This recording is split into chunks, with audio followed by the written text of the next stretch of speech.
எப்போது இந்த லைலத்துல் கத்ருடைய இரவு? எப்போது? அல்லாஹ்வுடைய தூதர் ஸல்லல்லாஹு அலைஹி வஸல்லம் அறிவிக்கிறார்கள். ஆயிஷா ரலியல்லாஹு அன்ஹா அவர்கள் கூறுகிறார்கள், அல்லாஹ்வுடைய தூதர் இறுதி 10 இரவுகளை அடைந்தால் கூறுவார்கள், தஹர்ரவு லைலத்துல் கத்ரி ஃபில் அஷ்ரில் அவாஹிர் மின் ரமதான். லைலத்துல் கத்ருடைய இரவை ரமதானுடைய இறுதி 10 நாட்களில் தேடிக்கொள்ளுங்கள். நபி மிஸ்கீன், நாம் எல்லாம் ஏழைகள், அவ்வளவு எம்மால் தியாகத்தை செய்வதற்கு முடியாது. அல்லாஹ்வுடைய தூதர் ஸல்லல்லாஹு அலைஹி வஸல்லம் விதிவிலக்கு அளித்தார்கள். அடுத்த நபி மொழியில் அதுவும் இயலவில்லை என்றால் தஹர்ரவு லைலத்துல் கத்ரி ஃபில் வித்ரி மினல் அஷ்ரில் அவாஹிர் மின் ரமதான். ரமதானுடைய வித்ருடைய நேரங்களில், அதாவது ரமதானுடைய இறுதி 10 இரவுகளில் வித்ருடைய அடிப்படையில் வரக்கூடிய இரவுகள் 21, 23, 25, 27, 29.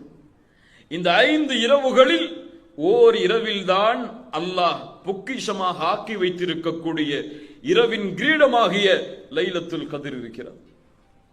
தேடிக்கொள்ளுங்கள். இன்னும் சில ஹதீதுகளில் அல்லாஹ்வுடைய தூதர் 23 தேடிக்கொள்ளுங்கள் என்று சொன்னார்கள். இன்னும் சில ஹதீதுகளில் 25, 27, 29 தேடிக்கொள்ளுங்கள் என்று சொன்னார்கள். இன்னும் சில ஹதீதுகளில் 21 தேடிக்கொள்ளுங்கள் என்று சொன்னார்கள். ஒட்டுமொத்தமாக சேர்த்து பார்த்தால் இந்த இரவுடைய ஞானம் அல்லாஹ்வை தவிர வேறு யாருக்கும் தெரியாது. இந்த 5 இரவில் தான் அல்லாஹ் ரப்புல் ஆலமீன் அந்த லைலத்துல் கத்ருடைய இரவை அல்லாஹ் ரப்புல் ஆலமீன் வைத்திருக்கிறான். அல்லாஹ் அதை அடையக்கூடிய பாக்கியத்தை நமக்கு தருவானாக. என்ன அடையாளங்கள் இதற்கு? ஒருவன் லைலத்துல் கத்ருடைய இரவை அடைகிறான் என்பதை அவன் எப்படி அடையாளத்தை கொண்டு ஓரளவு முடிவு செய்ய முடியும்? அல்லாஹ்வுடைய தூதர் ஸல்லல்லாஹு அலைஹி வஸல்லம் சொன்னார்கள், லைலத்துல் கத்ருடைய இரவை நீங்கள் அடைந்தால், அல்லாஹ்வுடைய தூதருக்கு முன்னால் அந்த இரவை பற்றி பேசப்படுகிறது. அல்லாஹ்வுடைய தூதர் சொன்னார்கள், அந்த இரவில் சந்திரன் இருக்கும். ஒரு பவுலை பாதியாக வெட்டினால் எந்த அமைப்பில் இருக்குமோ, ஒரு பவுல் அதை பாதியாக வெட்டினால் எந்த அமைப்பில் இருக்குமோ அந்த அமைப்பில் அந்த இரவுடைய சந்திரன் இருக்கும்.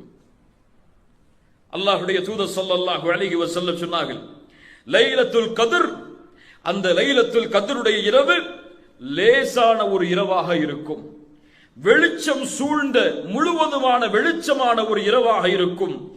அந்த நாளுடைய, அந்த லைலத்துல் கத்ருடைய நாள் அதிகமான வெப்பமானதாகவோ அதிகமாக குளிர்ச்சியானதாகவோ இருக்காது, நடுநிலையோடு இருக்கும்.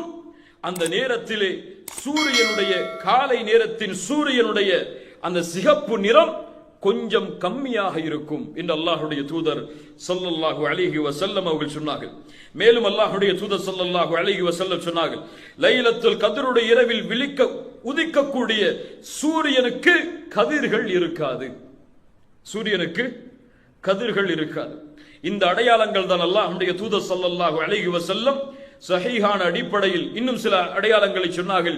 எரிகற்கள் அந்த இரவில் வீசப்படாது. ஷைத்தானை விரட்டுவதற்காக எரிகற்களை, எரி நட்சத்திரங்களை மலக்குகள் வீசுவார்கள். அது இந்த இரவில் வீசப்படாது என்று அல்லாஹ்வுடைய தூதர் ஸல்லல்லாஹு அலைஹி வஸல்லம் சஹீஹான ஹதீஸின் அடிப்படையில் சொன்னார்கள். இது மட்டுமல்லாமல் இன்னும் மக்களிடத்திலே சில புழக்கத்திற்குரிய ஹதீதுகள் எல்லாம் இருக்கிறது. லைலத்துல் கத்ருடைய இரவை அடைந்தால் நாய் குறைக்காது. இருக்கிறதா இல்லையா? கேள்விப்பட்டிருக்கீங்களா இல்லையா? யார் அறிவித்த ஹதீதுகள் இதெல்லாம்? அல்லாஹ்வுடைய தூதரா? மஅதல்லா, இயாது பில்லாஹ். இதுவெல்லாம் பலகீனமான இட்டுக்கட்டப்பட்ட அறிவிப்புகள். இது மட்டும்தான் சஹீஹான ஹதீஸின் அடிப்படையில் அல்லாஹ்வுடைய தூதர் ஸல்லல்லாஹு அலைஹி வஸல்லம் லைலத்துல் கத்ருடைய இரவுக்கு கூறிய அடையாளங்களாகும்.